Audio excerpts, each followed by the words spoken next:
दोस्तों नमस्कार, हाजिर है एक बार फिर से आज की बड़ी और ताजा खबरों के साथ। बस आपसे निवेदन है, कृपया वीडियो को लाइक कर दें, चैनल को सब्सक्राइब कर लें और घंटी बटन जरूर दबा दें। यही पहली बड़ी खबर है, महाराष्ट्र में बीजेपी की बम्पर जीत, बीजेपी के तीनों राज्यसभा उम्मीदवार जीते। आपको बता दें कि महाराष्ट्र में बीजेपी के तीनों राज्यसभा उम्मीदवारों ने बड़ी जीत हासिल की है। यहाँ 6 सीटों के लिए चुनाव हुए थे, जिसमें 7 उम्मीदवार मैदान में थे, जिनमें बीजेपी के 3, शिवसेना के 2 और राष्ट्रवादी कांग्रेस पार्टी और कांग्रेस के 1-1 उम्मीदवार शामिल थे। राज्यसभा चुनाव में बीजेपी के सभी उम्मीदवारों पीयूष गोयल, अनिल बोंडे और धनंजय महाडिक ने जीत हासिल की है। आपको बता दें कि एमबीए से संजय राउत, प्रफुल्ल पटेल और इमरान प्रतापगढ़ी ने जीत हासिल की है। सुबह करीब 4 बजे घोषित किए गए परिणामों में शिवसेना के दूसरे उम्मीदवार संजय पवार भारी उलटफेर में हार गए। शुरू से ही ये स्पष्ट था कि लड़ाई कोल्हापुर के पूर्व सांसद महाडिक और कोल्हापुर से शिवसेना जिलाध्यक्ष पवार के बीच थी। राउत ने कहा कि कुछ अपेक्षित वोट एमबीए के पक्ष में नहीं आए,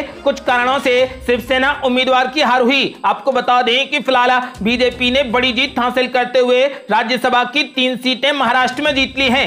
और ये बड़ी खबर, राज्यसभा चुनाव के नतीजे हुए घोषित, जानिए किस पार्टी ने जीती कितनी सीटें। आपको बता दें कि देश में 4 राज्यों में 16 सीटों के लिए हुए राज्यसभा चुनाव में काफी दिलचस्प मुकाबला रहा। महाराष्ट्र की 6 सीटों में से बीजेपी ने राज्यसभा की 3 सीटों पर जीत हासिल कर ली। इसके अलावा यहाँ पर शिवसेना, कांग्रेस और एनसीपी के खाते में 1-1 सीट गई है। वहीं कर्नाटक में बीजेपी को 3 और कांग्रेस को 1 सीट पर जीत हासिल हुई है। राजस्थान में कांग्रेस के तीनों उम्मीदवार जीतने में कामयाब रहे, जबकि बीजेपी के उम्मीदवार घनश्याम तिवारी को यहां पर 1 सीट मिली है। आपको बता दें कि हरियाणा की 2 सीटों में से बीजेपी ने 1 पर कब्जा जमाया, तो वहीं दूसरी सीट पर निर्दलीय प्रत्याशी कार्तिकेय शर्मा विजयी रहे। आपको बता दें कि फिलहाल राज्यसभा में पहली बार सीटों की सेंचुरी लगाने के 1 महीने के बाद ही उच्च सदन में बीजेपी की सीटों की संख्या अब 100 से नीचे आ गई है। हालांकि पार्टी जल्द ही राज्यसभा में फिर से सीटों की सेंचुरी लगा सकती है, क्योंकि केंद्र सरकार 7 सदस्यों को मनोनीत करने के लिए राष्ट्रपति से सिफारिश कर सकती है। हालांकि मनोनीत किए जाने वाले सदस्यों पर यह निर्भर करता है कि वो पार्टी की सदस्यता लेंगे अथवा न्यूट्रल रहेंगे। और ये बड़ी खबर, नेशनल हेराल्ड मामले में कांग्रेस की बड़ी तैयारी, कल देश भर में कर सकती है प्रेस कॉन्फ्रेंस, 13 जून को होगा मार्च। आपको बता दें कि नेशनल हेराल्ड केस में सोनिया गांधी और राहुल गांधी को नोटिस के मुद्दे पर कांग्रेस कल देश भर में प्रेस कॉन्फ्रेंस की तैयारी कर रही है। सोमवार को राहुल गांधी को पूछताछ के लिए ईडी के सामने पेश होना है। इस दिन दिल्ली में बड़े शक्ति प्रदर्शन के अलावा देश भर में कांग्रेस प्रदर्शन कर सकती है। कांग्रेस ने 13 जून की सुबह यानी ईडी के सामने राहुल गांधी की पेशी से पहले सभी सांसदों को पार्टी मुख्यालय पहुंचने को कहा है। सूत्रों के मुताबिक सांसदों के अलावा पार्टी के सभी वरिष्ठ नेता राहुल गांधी के साथ में ईडी दफ्तर तक मार्च कर सकते हैं। माना जा रहा है कि दिल्ली के अलावा देश भर में कांग्रेस सोमवार को सड़कों पर उतर सकती है। कोरोना संक्रमण की वजह से कांग्रेस अध्यक्ष सोनिया गांधी बुधवार को ईडी के सामने पेश नहीं हो सकी। कांग्रेस प्रवक्ता पवन खेड़ा ने कहा कि हमारे पास छुपाने के लिए कुछ भी नहीं है। सूत्रों के मुताबिक कांग्रेस अध्यक्ष सोनिया गांधी ने ईडी से पेश होने के लिए 3 सप्ताह का समय मांगा है। और ये बड़ी खबर, बंगाल के हावड़ा में आज फिर से भड़की हिंसा, 15 जून तक धारा 144 लागू, ममता बनर्जी बोली दंगे के पीछे बीजेपी का हाथ। आपको बता दें कि बीजेपी से निलंबित प्रवक्ता नुपुर शर्मा की ओर से एक टीवी चैनल की डिबेट में पैगंबर मोहम्मद पर विवादित टिप्पणी को लेकर उठे विवाद के बीच देश भर में विरोध प्रदर्शन हो रहे हैं। आज फिर से पश्चिम बंगाल के हावड़ा जिले में पुलिस और प्रदर्शनकारियों के बीच में झड़पें हो गईं। इस मामले में 70 लोगों को गिरफ्तार किया गया है। प्रशासन ने हावड़ा जिले में 13 जून तक इंटरनेट सेवा बंद कर दी है। वहीं हावड़ा के कई इलाकों में धारा 144 लागू कर दी गई है। राज्य की मुख्यमंत्री ममता बनर्जी ने हिंसा के लिए बीजेपी को जिम्मेदार ठहराया है। मुख्यमंत्री ममता बनर्जी ने कहा कि हावड़ा में हिंसक घटनाएं हो रही हैं, जिसके पीछे कुछ राजनीतिक दल हैं और वे दंगे कराना चाहते हैं, लेकिन इन्हें बर्दाश्त नहीं किया जाएगा। इन सभी के खिलाफ सख्त कार्रवाई की जाएगी। मुख्यमंत्री ममता बनर्जी ने बीजेपी पर निशाना साधते हुए कहा कि लोग बीजेपी का गुनाह कब तक भुगतेंगे। आज हावड़ा जिले के डोमजुर थाने में तोड़फोड़ की गई। कई दुकानें प्रदर्शनकारियों के कारण जलकर खाक हो गईं। इलाके में भारी पुलिस बल भी तैनात कर दिया गया था। आपको बता दें कि गृह और पर्वतीय मामलों के विभाग की ओर से जारी एक आदेश में कहा गया है कि सोमवार सुबह 6 बजे तक इंटरनेट बंद रहेगा। आदेश में यह भी कहा गया है कि वॉइस कॉल और SMS सेवाएं जारी रहेंगी। और ये बड़ी खबर, हरियाणा से अजय माकन की हार पर कुलदीप कुलदीप बिश्नोई ने बोला हमला, कहा सांप के खौफ से जंगल नहीं छोड़ा करते। ये आपको बता दें कि हरियाणा में कांग्रेस को झटका देते हुए बीजेपी के कृष्णलाल पवार और पार्टी के समर्थन वाले निर्दलीय उम्मीदवार कार्तिकेय शर्मा ने प्रदेश से राज्यसभा की 2 सीटों पर जीत दर्ज कर ली है, जबकि कांग्रेस के ही अजय माकन हार गए। अजय माकन की हार में बड़ी भूमिका कांग्रेस के ही विधायक कुलदीप बिश्नोई ने निभाई है। कुलदीप बिश्नोई ने क्रॉस वोटिंग की और माकन हार गए। माकन की हार पर अब बिश्नोई ने ट्वीट कर तंज भी कसा है। आपको बता दें कि कुलदीप बिश्नोई ने कहा कि फन कुचलने का हुनर आता है मुझे, सांप के खौफ से जंगल नहीं छोड़ा करते। आपको बता दें कि कुलदीप बिश्नोई के इस ट्वीट को कांग्रेस के जख्मों पर नमक छिड़कने के रूप में देखा जा रहा है। और ये बड़ी खबर, विरोध प्रदर्शन के दौरान हिंसा के बाद हावड़ा में 13 जून तक इंटरनेट सस्पेंड, कई ट्रेनों को किया गया रद्द। ये आपको बता दें कि बीजेपी के 2 पूर्व नेताओं की पैगंबर मोहम्मद को लेकर की गई टिप्पणी के खिलाफ सैकड़ों प्रदर्शनकारियों ने पश्चिम बंगाल के हावड़ा जिले में अलग अलग स्थानों पर सड़कों और रेल की पटरियों को अवरुद्ध किया। विरोध प्रदर्शन के बीच में पश्चिम बंगाल के हावड़ा जिले में इंटरनेट सेवाएं 13 जून तक सुबह 6 बजे तक निलंबित कर दी गई हैं। इसके अलावा हावड़ा से चलने वाली कई ट्रेनों को आज के लिए रद्द किया गया था। आपको बता दें कि पुलिस के एक अधिकारी ने बताया कि प्रदर्शनकारियों की धूलागढ़, पंचला और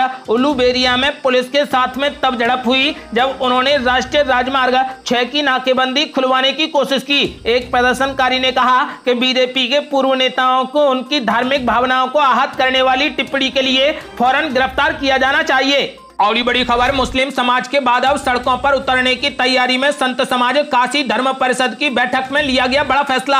आपको बता दें कि उत्तर प्रदेश सहित देश के अन्य हिस्सों में जुमे की नमाज के बाद हुई हिंसा पर शुक्रवार को काशी धर्म परिषद ने बैठक कर घटना की निंदा करते हुए नाराजगी जताई है। उन्होंने केंद्र सरकार और प्रदेश सरकार से मांग की है कि इस तरीके की अराजकता करने वाले और उसके पीछे के साजिशकर्ताओं को चिन्हित कर उनके खिलाफ कड़ी से कड़ी कार्रवाई की जाए। सुदामा कुटी हर तीरथ में पातालपुरी मठ के पीठाधीश्वर महंत बालक दास की अध्यक्षता में हुई बैठक में काशी के मठों के पीठाधीश्वर, संत, महंत व सामाजिक कार्यकर्ताओं की मौजूदगी में 16 प्रस्ताव पारित किए गए। बैठक में यह भी निर्णय लिया गया है कि प्रस्ताव को सभी अखाड़ों, सभी पंथों के प्रमुखों के साथ सरकार को भेजा जाए। आपको बता दें कि उन्होंने मांग की है कि कट्टरपंथियों के खिलाफ सरकार कड़ा कदम उठाए। पथराव व हिंसा के लिए जिम्मेदार व्यक्ति व संस्था पर लगाम लगाते हुए तुरंत बंद किया जाए, उनकी संपत्ति जब्त की जाए। बैठक में संतों ने कहा कि हिंसा के पीछे की साजिश का पर्दाफाश करना होगा।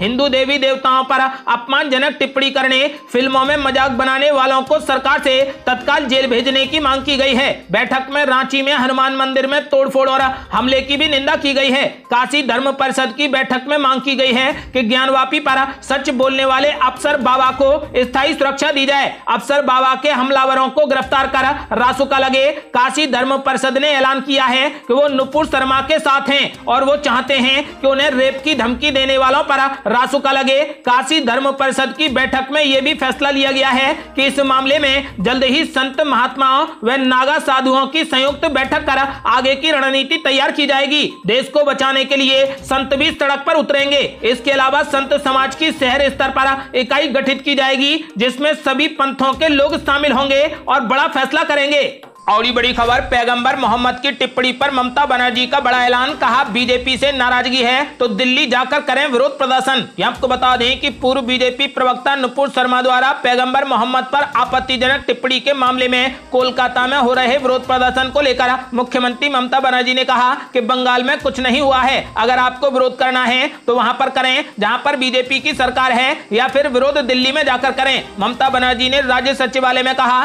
कि कुछ जगहों पर सुबह से ही सड़कों को जाम किया जा रहा है और लोग परेशान हो रहे हैं। मैं आम लोगों की ओर से प्रदर्शनकारियों से अनुरोध करती हूं कि पश्चिम बंगाल में कुछ भी नहीं हुआ है, इसलिए यहां पर विरोध प्रदर्शन खत्म करके नई दिल्ली जाएं और वहां पर विरोध करें। गुजरात और उत्तर प्रदेश जाएं जहां पर भाजपा की सरकार है। आगे ममता बनर्जी ने कहा कि बंगाल में किसी ने ऐसा कुछ किया होता तो हम उन्हें तुरंत गिरफ्तार कर लेते। अगर किसी को विरोध करना है तो पुलिस थानों में FIR दर्ज कराएं। अपराधियों की गिरफ्तारी की मांग करते हुए पुलिस को प्रतिनियुक्ति सौंपे, हम भी कानून के मुताबिक काम करेंगे। आपको बता दें कि ममता बनर्जी ने प्रदर्शनकारियों से कहा कि यदि प्रदर्शन करना है और बीजेपी से नाराजगी है तो दिल्ली जाकर विरोध प्रदर्शन करें। अगली बड़ी खबर, भाजपा सांसद सौमित्र खान ने अमित शाह को लिखा पत्र, कहा पश्चिम बंगाल को जलने से बचा लीजिए। ये आपको बता दें कि भारतीय जनता पार्टी के सांसद और पार्टी के पश्चिम बंगाल उपाध्यक्ष सौमित्र खान ने शनिवार को केंद्रीय गृह मंत्री अमित शाह को पत्र लिखा है। खान ने शाह से राज्य में केंद्रीय बलों को तैनात करने की अपील की है। उन्होंने अमित शाह से पश्चिम बंगाल को जलने से बचाने की अपील की है, ये कहते हुए कि बंगाल सुरक्षित नहीं है। उन्होंने कहा कि बंगाल के लोगों को सुरक्षित रखने के लिए आपको जल्द से जल्द केंद्र बल नियुक्त करना चाहिए और पश्चिम बंगाल की सुरक्षा उन्हें सौंपनी चाहिए ताकि राज्य के लोगों को दमनकारी और अत्याचारी सरकार से आजादी मिल सके।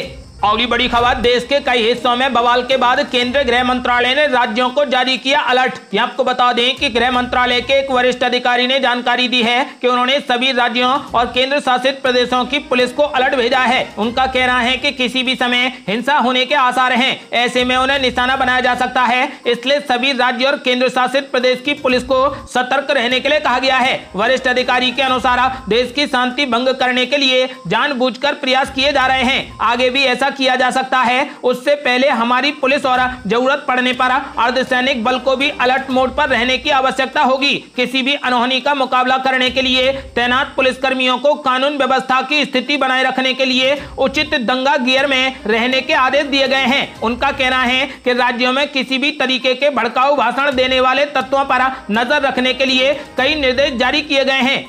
अगली बड़ी खबर, राज्यसभा चुनाव में शिवसेना की हार पर बोले शरद पवार, महाराष्ट्र में देवेंद्र फडणवीस ने कर दिया चमत्कार। यहाँ आपको बता दें कि राज्यसभा चुनाव के नतीजों को एनसीपी प्रमुख शरद पवार ने चमत्कार बताया है। उन्होंने कहा कि चमत्कार इसलिए हुआ क्योंकि बीजेपी के देवेंद्र फडणवीस निर्दलीय उम्मीदवारों को अपने पक्ष में करने में कामयाब रहे। शरद पवार ने कहा कि इससे सरकार की स्थिरता यानी महाविकास आघाड़ी सरकार की स्थिरता प्रभावित नहीं होगी। आपको बता दें कि शरद पवार ने कहा कि इन नतीजों से मुझे आश्चर्य नहीं हुआ। कांग्रेस, शिवसेना, एनसीपी को कोटा के अनुसार वोट मिला। आपको बता दें कि उन्होंने कहा कि सिवाय प्रफुल्ल पटेल को जिन्हें अतिरिक्त वोट मिला है वो वोट एमबीए से नहीं है, ये दूसरी तरफ से आया है। आपको बता दें कि फिलहाल शरद पवार ने देवेंद्र फडणवीस के चमत्कार को सलाम किया है। अगली बड़ी खबर, कोरोना ने एक बार फिर से पकड़ी रफ्तार। पिछले 24 घंटे में मिले 8000 से ज्यादा नए मामले। आपको बता दें कि देश में कोरोना वायरस के मामलों में एक बार फिर से तेजी देखने को मिली है। पिछले 24 घंटे में 8329 नए मामले सामने आ गए हैं। आपको बता दें कि इस दौरान 10 लोगों की मौत भी हो गई है। ये थी अब तक की बेहद बड़ी खबरें। यदि आप भी चाहते हैं कि भारत जल्द से जल्द कोविड मुक्त हो जाए तो इस वीडियो को लाइक कर अपनी राय हमें कमेंट बॉक्स में जरूर दें। यदि आपने अभी तक हमारे चैनल को सब्सक्राइब नहीं किया है तो कृपया चैनल को सब्सक्राइब कर घंटी बटन जरूर दबा दें। जल्दी मिलते हैं बड़ी अपडेट के साथ, तब तक के लिए जय हिंद, जय भारत।